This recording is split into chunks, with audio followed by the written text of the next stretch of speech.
On the whole, suffering is the nature of this material world, and whatever advanced enjoyment we are trying to achieve is simply illusion. After all, we have the miseries of birth, old age, disease, and death. We may discover many fine medicines, but it is not possible to stop the suffering of disease and death.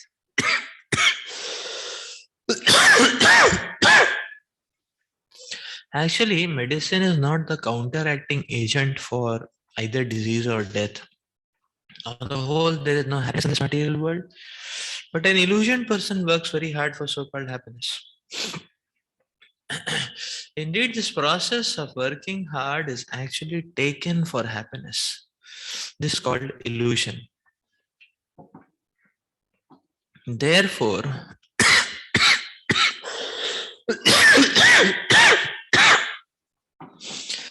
Narada Muni asked Prachina Bhaishat what he desired to attain by performing so many costly sacrifices.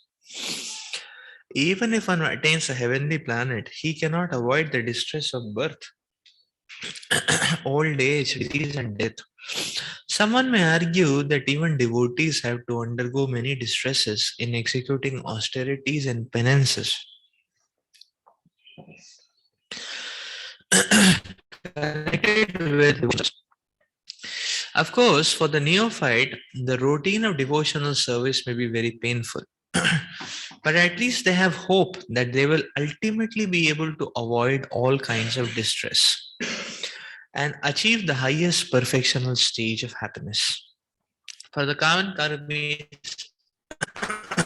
there is no such hope because even if they are promoted to the higher planetary systems, they are not guaranteed freedom from the miseries of birth, old age, disease, and death.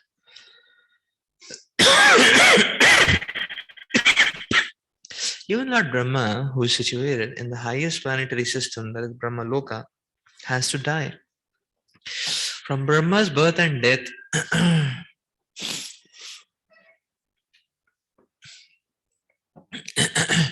okay, his Lord Brahma's birth and death may be different from an ordinary man's, but within the material world, he cannot avoid the distress of birth, old age, disease, and death.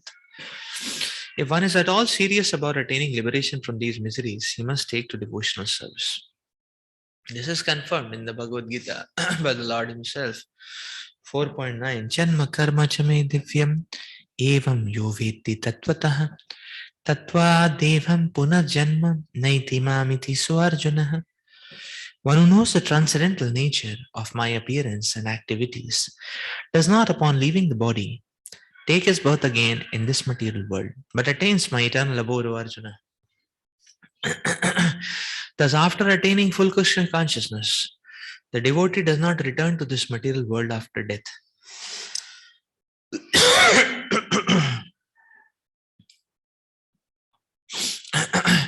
He goes back home, back to Godhead.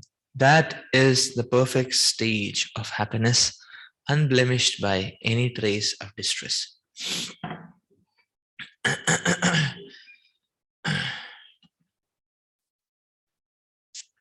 So Srila Narada Muni here is actually questioning Maharaj Prachina Barishat. Prachina Barishat Maharaj, although is a pious person, he is working very, very hard to perform yagyas, and Narada Muni is wondering for what sake.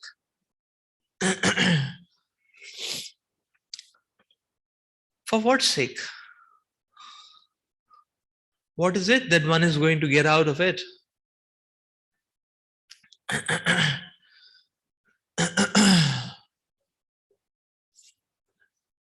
So therefore, Prabhupada is making the point that sense gratification is not worth it. Whether it is karmi types or whether it is whether it is mundane types or whether one is the karmi of a pious karmakandi, is it not? One who is taking shelter of the Vedas. The effort is the effort and the energy which is expensed is not worth the gain or the profit which one gets.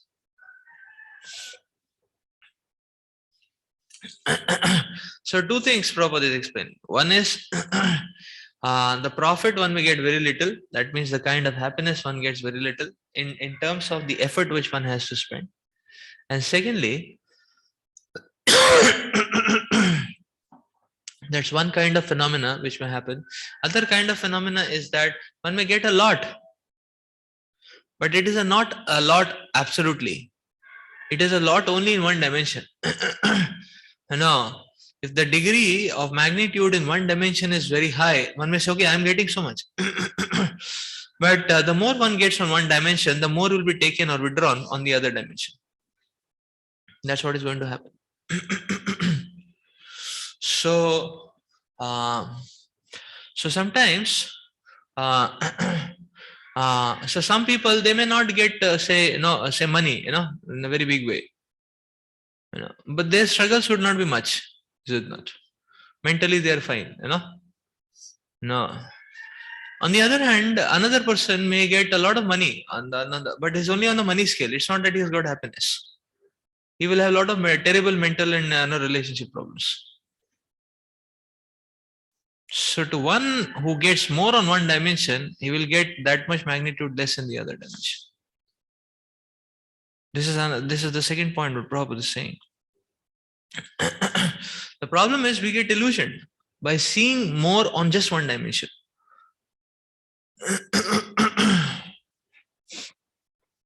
We get delusion by seeing more on just one dimension, actually.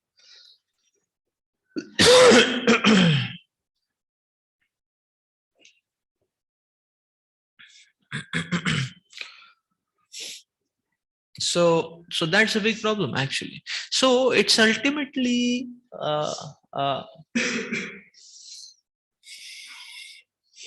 ultimately material endeavors are just an illusory chase. That's it.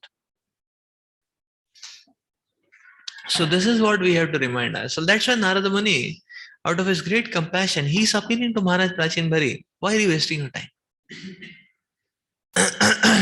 Whether you get success or you don't get success, why are you wasting your time? You're simply trying to waste time, nothing else.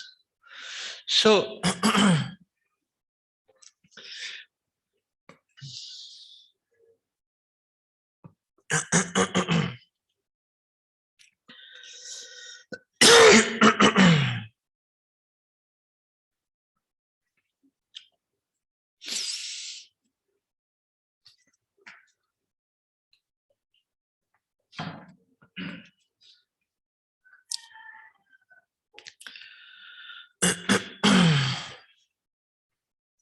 So therefore, Prabhupada is concluding in the purport by saying that rather one should absorb oneself in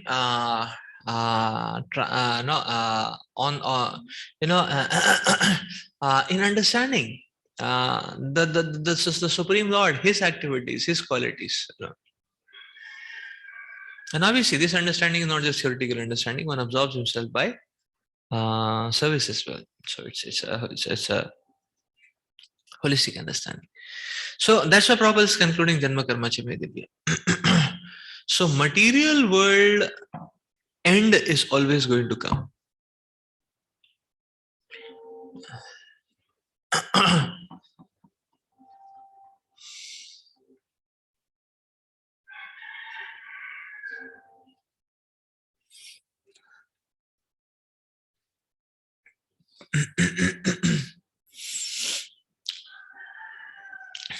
The problem is, the illusion and the bewilderment that this material world is something very special. So when we see that time is running away, then we get inspired to do even more sense gratification because we think this is a very special place. Not like that. So that's the idea. Therefore, a sadhaka should perform bhakti with that much intensity that he doesn't get bewildered to thinking that this material world is a special place.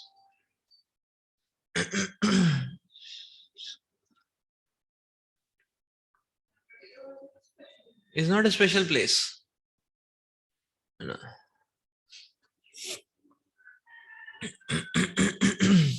It's a miserable place. So therefore, now the intensity of bhakti, one can come out of that illusion. And when we understand it's a miserable place, then one will not be just bothered, one will just tolerate that journey. But his mindset will be fixed on the destination. Rather, during the journey also, he will be focusing on the destination. Like that. So sometimes, uh, so we feel okay, material world is a very nice ride. It is a very nice ride into the mountains and valleys. So I can look out and I can have a nice landscape experience and I will get freshness and all that. So actually, a person thinks like that. So if that is the thought process, even if one reaches the destination home, still one will want to go out. you know? So you have to understand, material world is actually not a hill and valley and all that. Material world is actually a ride through a gutter area, the dustbin area, is it not? The so yeah, like Calcutta dustbin, it spans for long, very large area, so one just closes one's nose and eyes, and just tolerates, like that, so one has to understand that. That's the point. Or one understand it's a ride, it's a visit to a hospital, don't start relishing the facilities in a hospital, and just tolerate the stay. So person is in the hospital, you see, but then he is not at all concerned about the hospital. He just wants to get out of it. He's in the hospital, but then he is now trying to, his focus is okay. When I get out, what I'm going to do, like that. Not that he's relishing, oh, good hospital, costly equipments, good dress, pressed, like that. Hell with it, Person says, get lost, I just want to get out of it, you know, and if you can leave me 6 hours earlier, that is even best, if you can leave me even 3 hours more earlier, that is even better, is it not? That's the kind of consciousness in a hospital, is it not? Mental world is like that. Mental world not a picnic, it's a hospital. And this understanding this understanding is actually the so with the this understanding is the right clarity actually. But we get bewildered, we start thinking, oh, it's very special, so I have not enjoyed this, I have not enjoyed that, I have not been this, at least, no, actually mental world is a nasty place everywhere. That understanding is very important actually. So does that mean that the experience of material world is same for devotee, non-devotee, but destination is different? A non-devotee is bewildered, so he is roaming around, round and round, so non-devotee, what he does, punar what is that word? Punar charvita charvananam. He takes poison, he gets poisoned, he suffers, he goes to hospital, he gets cured with excruciating pain, again he takes poison. That's what a materialist does. He says, okay, I took poison in India, now I will go to US and take poison, and I said, okay, so you see, this is what he does, so he said, okay, this is what he does, puna. So maybe US, the poison will be, little more, better taste, maybe it will be less destructive, and so on and so forth, So this is what a person thinks. He feels, okay, I got fed up with one company, one job, I'll take another job, like that, A person says, okay, I got fed up with one woman, I'll go to another woman, so this is what a materialist keeps on doing. He just keeps drinking poison, and he yeah. So again he again he keeps repeating the same mistake again. This is the miserable, this is the unfortunate miserable, illusion of the living entity. Whereas the devotee, he wants to get out. A sincere devotee would want to get out.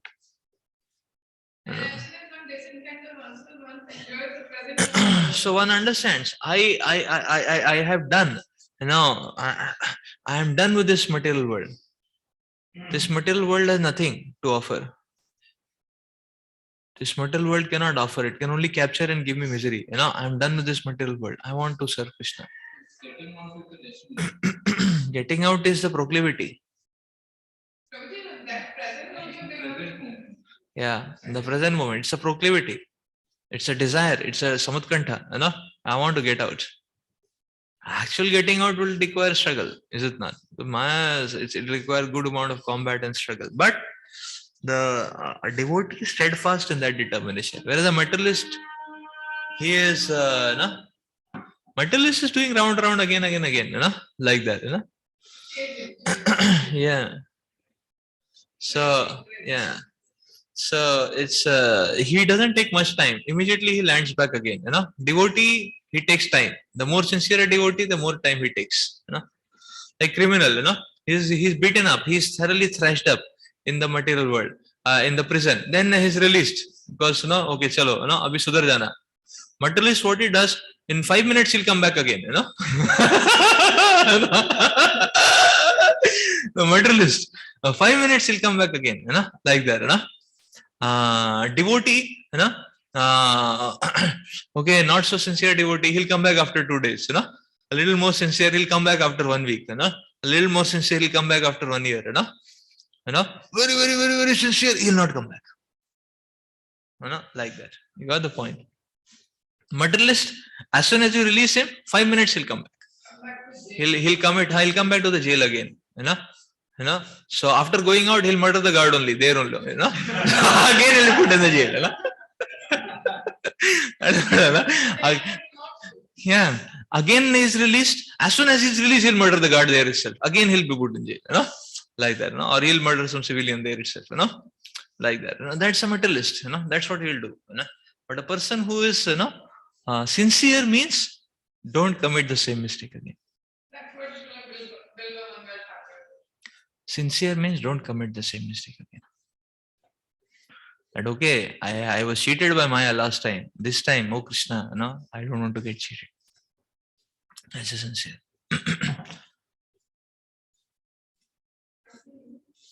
Yes.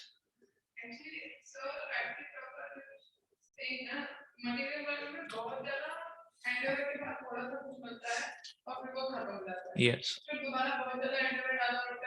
Yes. Yes. कुछ फायदा नहीं है. There's no use of it. They are not able to enjoy any moment of life. Yes. They just postpone their enjoyment for future, and that future never comes. Yes, that's very true. Devotee is not just a get out cycle, but devotee actually is a descent cycle. They free. So devotee is happy in the present moment. Okay, it's not that we are just thinking of one day we will be Krishna, that yes. We will happy. Yes. We are happy in the practice of Krishna. Yes. So why a neophyte devotee feels miserable, even though he started practicing devotional service? Why? Because he has a lot of material hooks. Therefore, it's a struggle to, hold them and, push oneself towards bhakti. As he goes on advancing, becomes a little more sincere. He will not remain miserable. Devotee relishes, is very happy. Yeah, the devotee relishes. He is not miserable in the present tense and just putting it off in the future. One day I'll become happy. No, the devotee is very happy because he's happy chanting. By far and large, chanting is a very meaningful activity, is it not? It's a very meaningful activity. By chanting, one is praying to Krishna. One is invoking Krishna's presence in this dark material world. When one is praying to Krishna, invoking Krishna's presence, it brings auspiciousness to everyone. It is by far and large the best activity, is it not? And one is not just praying for himself, he is praying for everyone else, is it not? So, very meaningful. So the devotee understands, I'm doing the best. And therefore he's very happy, It's very happy. That way.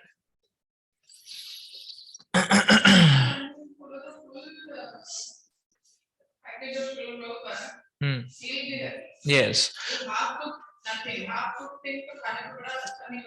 Yeah, if we should follow the full package of Srila Prabhupada, not just one thing. We just cannot take one code and set Prabhupada said, and then we won't be happy. But we should follow the full package. Then we'll be very happy. Rajovacha Najanami Mahabhaga Param Karma Pavidadhi Bruhime vimalam jnanam yena muccheya karmabhi. The king replied, "O great soul Narada, my intelligence is entangled in fruitive activities. Therefore, I do not know the ultimate goal of life. Kindly instruct me in pure knowledge so that I can get out of the entanglement of fruitive activities." That's the problem with fruitive activities. What do? They entangle the mind. Huh?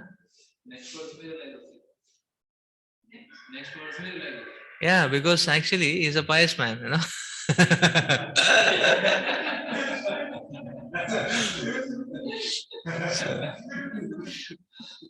So you see, an expert's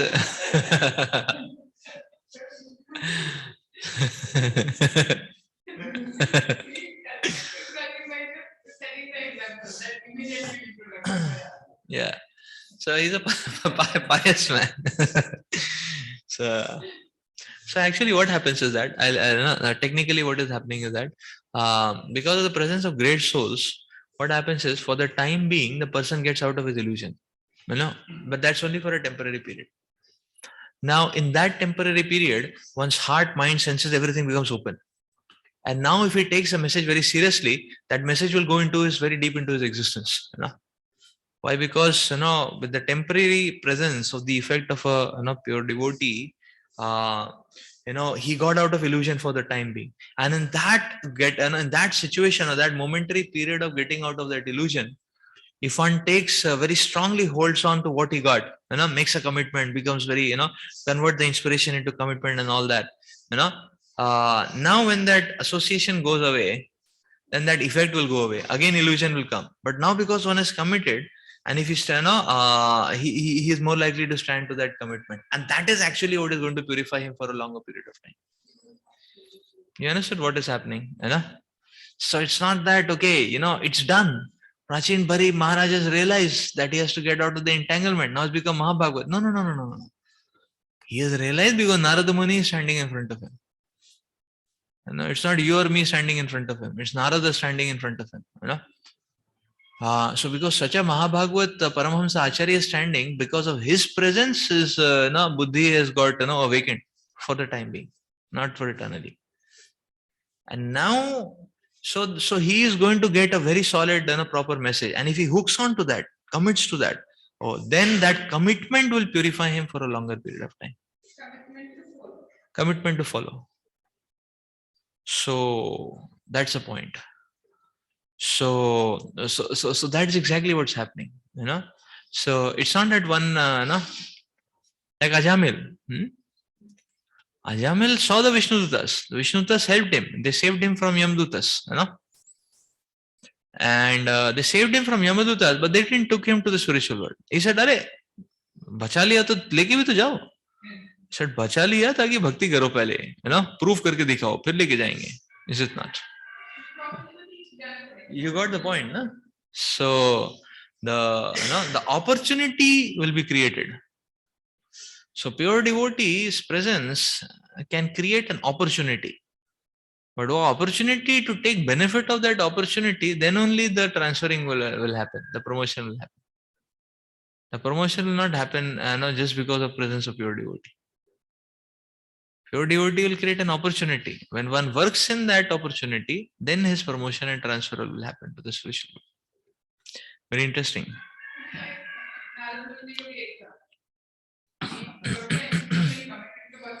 Yeah. Yes. Yes. Yes. Yes. That commitment will not allow us to get entangled. We have to commit Mahaseva. Yes, that's true. So the example on Narada boy, that's very true. So Narada boy had to struggle for a whole life, and then he got Krishna finally. So association of pure devotees can give us a temporary taste. Now one has to work hard for it, pay the price for it, and then take that taste eternally. That's what happens. So the king replied, yeah, puppet. Shri Narottam Das Thakur has sung, Shatsanga chadi kainu asate vilas. के कारणे लागिला ये कर्म बंध फास. As long as a person is entangled in fruitive activities, he is bound to accept one body after another. This is called karma bandha fas, entanglement in fruitive activities. It does not matter whether one is engaged in pious or impious activities, for both are causes for further entanglement in material bodies. So, by pious activities, one can take birth in a rich family and get a good education and a beautiful body. Okay, but this does not mean that the distresses of life are ultimately eliminated. Yeah. So, yeah. See, he's saying rich family you get, good education you get, beautiful body you get. Huh? But he's not saying you get a healthy body. So, if your body is not healthy, even if you're rich or good education or beautiful, you're miserable. so, so, so one dimension, credit is actually no credit, is it not? You know, one dimension, this is just like that benediction of Hiranyakashipu, or the benediction of Hiranyakashipu, the benediction of Ravana. Actually, it was not a benediction only, is it not? It was simply an illusion, bewildering illusion, is it not? Yeah, it was not a benediction at all, is it not? Because it's one dimensional benediction, is it not? So, so you see that. So pious activities can just give benediction on one dimension. The one dimension benediction is actually no benediction. Because it's more of a problem because it gives unnecessary pride and there's not much, That's the point. so, so that's what Prabhupada is saying. This does not mean that the distresses of life are ultimately eliminated. In the Western countries, it is not unusual for one to take birth in a rich aristocratic family. Okay, nor is it unusual for one to have a good education and a very beautiful body. But this does not mean that Westerners are free from the distresses of life. Yeah, no. Although at the present moment, the younger generation in Western countries has sufficient education, beauty also, and wealth. And although there is enough food, clothing, facilities for sense gratification, they are in distress. Indeed, they are so distressed that they become hippies. And the laws of nature force them to accept a wretched life. Thus, they go about unclean and without shelter or food, and they are forced to sleep in the street. It can be concluded that one cannot become happy simply by performing pious activities. It is not a fact that those who are born with the silver spoon in their mouth are free from the material miseries of birth, old age, disease, and death. The conclusion is that one cannot be happy by simply executing pious or impious activities. Such activities simply cause entanglement and transmigration from one body to another. Narottam Das Thakur calls this as karma bandha fas. King Prajena Barishat accepted this fact, admitted this fact, and frankly asked Narad Muni how to get out of this karma bandha fas, entanglement in fruitive activities. This is actually the stage of knowledge indicated in the first verse of Vedanta Sutra. Atahato Brahma Jigyasa. When one actually reaches a platform of frustration in an attempt to discharge karma bandha fas, he inquires about the real value of life, which is called Brahma Jigyasa. In order to inquire about the ultimate goal of life, the Vedas enjoin Tad Viknartham Sagarum Eva Bhigachet. In order to understand the transcendental science, one must approach a bona fide spiritual master. King Prachina Barishat found the best spiritual master, Narada Muni, and he therefore asked him about the knowledge by which one can get out of the entanglement of karma bandha fas, fruitive activities. This is the actual business of human life. Jivasya tattva jigyasa nartho yascheha karma bhi. As stated in second chapter of the first canto of Srimad Bhagavatam, verse 10.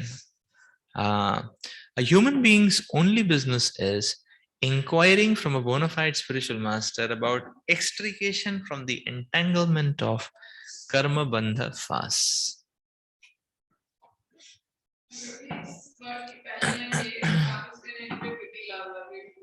Yeah. Yes. Yes, first line.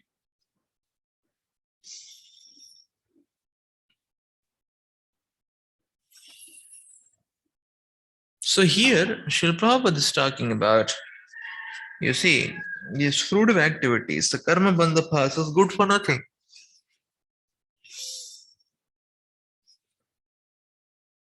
Because with no, whatever you get, you are getting entanglement. Is it not?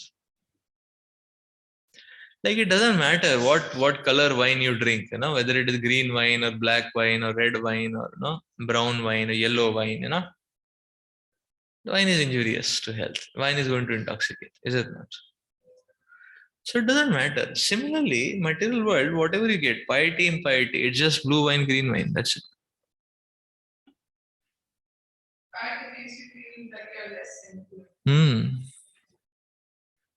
So it just usually karma bandhu pass.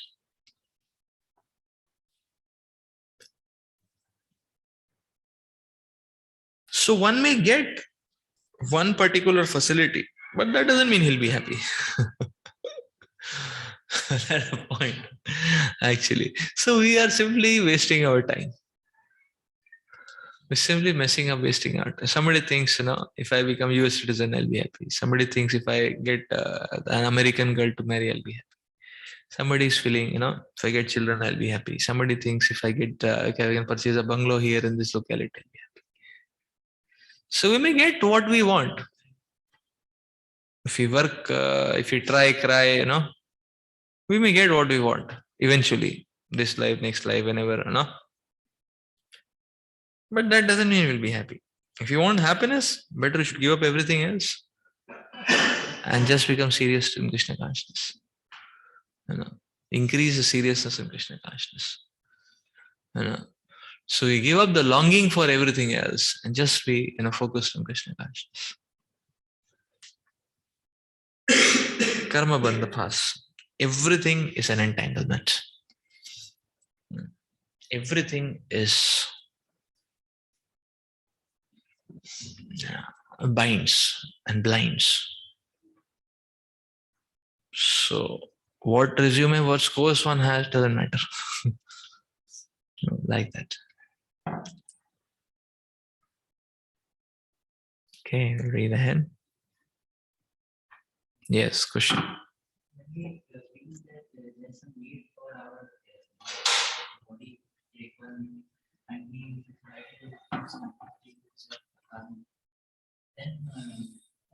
are we supposed to take? Should we take it up?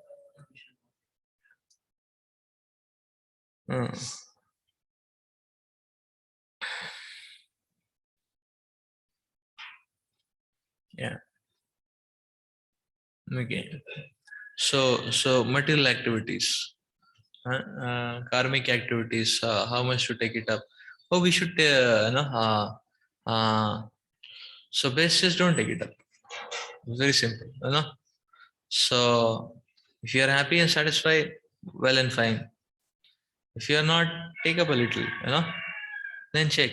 Are you happy, satisfied, equilibrium, If you are, it's fine, If not, it's just not able to, then okay, increase a little bit, material activities, like that. That's how it is, like that.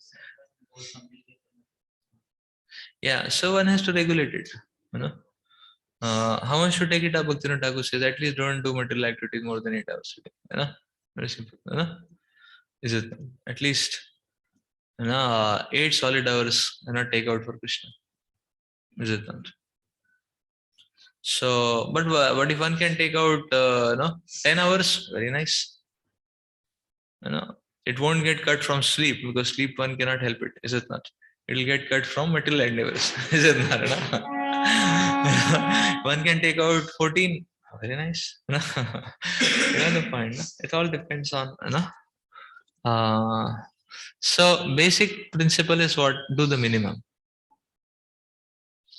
No. Find out the minimum possible need and just fulfill that. No, that way. Yeah, yes, it should be guided. Should be guided. Yeah. How much material activities, how much Krishna conscious services, that should be under guidance. Yes, it should be under guidance. Should be under guidance. Sake of happiness. Happiness generally, you think directly relates to sense gratification. Most of the time, happiness is irrelevant. You feel only senses are gratified, not respected, all the senses. So you feel happy. So sometimes we are contained or dissatisfied. Are the senses satisfied or what we say that we are even unsatisfied? Yeah. So okay, when you do sense gratification, you feel some sort of satisfaction. Generally, the happiness we feel happiness outside for class, I'll be happy. Basically, like happy is good and getting like salary and everything. So most of the time, happiness they describe it. Oh, that is because of social desirability. So the point is, see, the point is, people are not happy. They just pose that they are happy. You know? So the people are not happy. If you go close, people will, yeah, so they don't want to show that they are not happy. Other people make laugh at them. Hey, you're not happy. You're not happy. So that's why they don't want to pose that they are not happy. Is it not? So that's the point. Somebody smiling. Oh, how do you differentiate between illusion and happiness? Oh, how can you test if the person is really happy or not? Yeah. Yeah. So how can we test that? So how can we test that actually? We can have that with a time test. With time we can test that. If you really want to test a single person's case, just give him time. Observe him over a long period of time. Like that.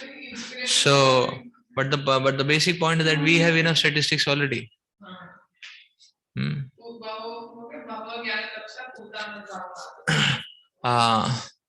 Yeah, we have already so many statistics. Any statistics you take, is it not? Any statistics you take, who's happy? So all that while people are simply cheating, nothing else, is it not? Right?